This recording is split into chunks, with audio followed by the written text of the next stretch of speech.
Welcome back to the Fish and Coach Show. My name is Brandon Fisher. This is Coach Ratner. And Passover is right around the corner. That's an amazing holiday. Lots of family time. Coach, what's it like for you? There's so much involved in this holiday that I don't know if people actually understand the depths of the holiday and what it really means.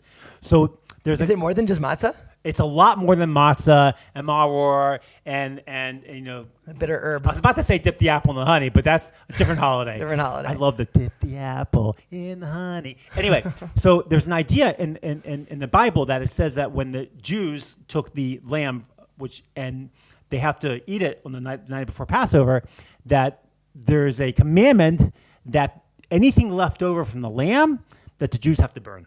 They have to burn. So you have a lamb, you share with your family, and whatever's left you burn, that's fine. A lot of the sacrifices back then you had to burn. That makes sense. Right. But you know what the issue is here?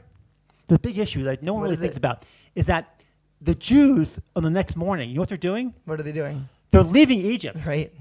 Where are they going? To the desert. They're going to the desert for good. I mean, I don't know about you, but I don't remember the last time I saw like an Orange Julius or a falafel stand in the desert.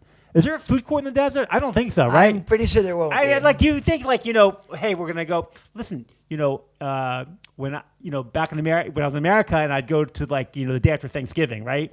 And you go shopping Black Friday. And you know, you pack up some snacks and a bottle of water, and you're still gonna go home and have a turkey sandwich, you know, at lunchtime. But like, or for dinner, but like, you know, you still pack up snacks, and you're going to a place where there's like, you know, ice cream and food and all sorts of things. The Jews are going to the desert for good. Do you think God would say, you know what? Take that leftover lamb, mix it with some mayonnaise, put on a piece of matza, have yourself a shawarma sandwich, and have a good day, right? Sure. But why would God say to burn the food? We need food. We're going to the desert. Right. And this is the whole idea of Pesach. This is the most unbelievable thing. Is that the lamb in Egypt was an idol. What's an idol? It's something that people put value into. They worship. The Egyptians worshiped the sun, the moon, the Nile River, and they worshiped the lamb and sheep. They worshiped them. It'd be like when the Jews took the lamb and tied it up. It'd be like going to India and tying a cow up. Right. You get lynched. You can't do it. They worship the cow. The Egyptians worship the lamb. Right. So what's the idea here? The idea is that the Jews are going to freedom. They're leaving Egypt. They're going from slavery to freedom. They're eventually going to go to Mount Sinai and get the Torah.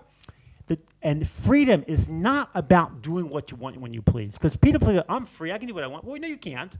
I mean, you grew up in Potomac, Maryland. You can drive down Gainsborough 75 miles. Gainsborough Drive 75 miles an hour. What's going to happen? You'll definitely get a ticket. You're going to get a ticket because now they have cameras everywhere, right? At the bottom. And I got it all the time on Gainsborough Road, right? You're going to get a ticket. You can do it, but there's a consequence. Right. You can burn down your neighbor's house. There's a consequence. You can kill someone. There's a consequence. You can't do what you want when you please. That's true. What is freedom, really? What is freedom? Yeah. You have a set of laws that you follow in your state, county, government, whatever. I lived in Reston, Virginia, and we had laws in our own little community. You couldn't, everything was the same, so you couldn't change the color of your door. You couldn't change a different light outside. You could grow the grass to a certain length. You had to cut your grass. So we live with a set of laws, and by the way, because of those set of laws, we live in a fairly safe, you know, in America, everything's fairly safe. Like, you don't worry about getting shot walking down the street unless you live in a bad area.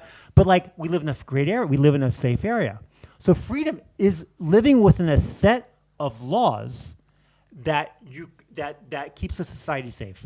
Wow. And the Torah, when the Jews got the Torah, it's a set of laws that they follow in order to what it means to be a good people and to be light to the nations. So the idea of the Pesach lamb is that God says, you know what? You're going to go to freedom, but I want you to burn the idols in your life. Ooh, I like that. And the idols in our lives might not be, you know, lambs and Buddha statues, but we have things in our life that we worship a lot more than lambs and Buddha statues. And it might be money, it might be fame, it might be our looks, it might be sports teams, it might be celebrities, these things that we put a lot of power into. A lot of power into. I used to put a lot of power. I'm not going to talk about the Washington Redskins. I'm sorry, the Washington football team. I'm sorry, the Washington Commanders. The Commanders. I'm not going to talk about that because I used to put a lot of my effort into worshiping this team until I realized later on, really, it was a waste of time. I still like sports. I still watch them, but some of us move into a new environment, a new home, a new apartment, etc. And we don't really move in. It's not a new start until you unpack. And that doesn't mean physically unpacking your luggage. It means unpacking all these things that you're holding on to from this previous stage in your life. Things that you think are important but are keeping you from growing as a person. Some people think I'm going to have a new start when I move in and these doors open, the building's ready, we're moving in, new start. And then the same problems materialize again and again, no matter where you go. It's not about where you go. It's about what you're unpacking. Right. And the idea for Passover is a new beginning for the Jewish people. Right. Which means burn the things that you think are so important in your life. Because, even though we were Jews in Egypt and we were slaves in Egypt, before we became slaves, we were the doctors and the lawyers and the sports teams owners. Like, of course, like most Jews, we're not really athletes. Generally, we might own the sports teams, but in Egypt, we didn't own hockey and baseball and basketball. We owned camel racing and pyramid jumping. So we owned the sports team. What happens, like we do a lot of times, we do sometimes elevate communities and make them rise up. Is that the king of Egypt said, he was told that there's a new nation forming. They're expanding very big, and if we don't be careful, they could come to destroy us. And so, which we weren't going to do, because there's a whole idea in Judaism that we're supposed to stay out of politics. Believe it or not, there's an idea in our Torah that says we should not rise to the top in communities as far as politics go. We can become the best doctors and lawyers. Fine. If you ever want to get a lawyer who's not Jewish, you're making a mistake. No offense. Not to talk about, but like really, Jews are great lawyers because they study the laws, the Gemara laws, their whole lives, and it makes them to really, really good argumenters, I guess. Argumenters, is that a word? No, into good debaters, into very good debaters. So the idea is that we want to burn those idols that we think are important in our lives and really are not, and we're keeping ourselves from being free. And that's why we go crazy looking for chametz, which is any peas, crumbs, leavened bread. We search our homes for it. You clean out the couch cushions. You look everywhere. Chametz, anything with yeast. Anything with yeast, right? Crackers, cereal, and then bread. It goes a step further, and then you have kitniot and well, we're not going to get into that right now, right, etc. We're going to be here for like 20 hours. The point is, though, we're looking everywhere in all the creases, everywhere in our lives, everywhere in our physical environments, and we burn it. And we do the same thing with our mental game. That's what Passover is all about. But you know why we burn chametz? Why? Because chametz is made with yeast. And what does yeast do? It rises, it puffs you up, it makes your ego, look at me, I'm in charge, look how great I am. It's puffy, it's puffery. It's like, it makes the bread obviously become big, and that's what we're supposed to be burning. Mighty yeast. You're supposed to be burning our egos. Like, you know what? Hashem, you're in control. God, you're in control. I don't need all these things that I think are important in my life. And by the way, the reason why the Torah was given in the desert and not in Manhattan or Dublin was because in the desert, what's in the desert?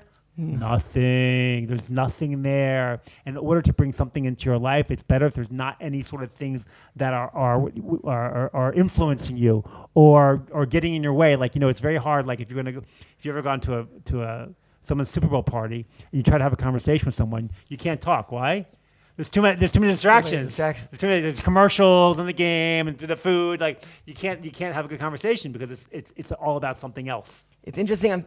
I love this idea about the desert. It wasn't like center stage with all the other nations of the world watching the Jews get the Torah. It's in the middle of nowhere where no one's seeing it, and immediately after we're attacked. We're always attacked. Yeah, by the Amalekites. And then eventually no one is really scared of us. Everyone tries attacking. Yeah, they keep doing one of the nations runs away, but it's really funny in the Torah. It says in the Bible it says that for the Jews you'll be the nations that bless the Jewish people will be blessed, and the nations that curse the Jewish people will be cursed.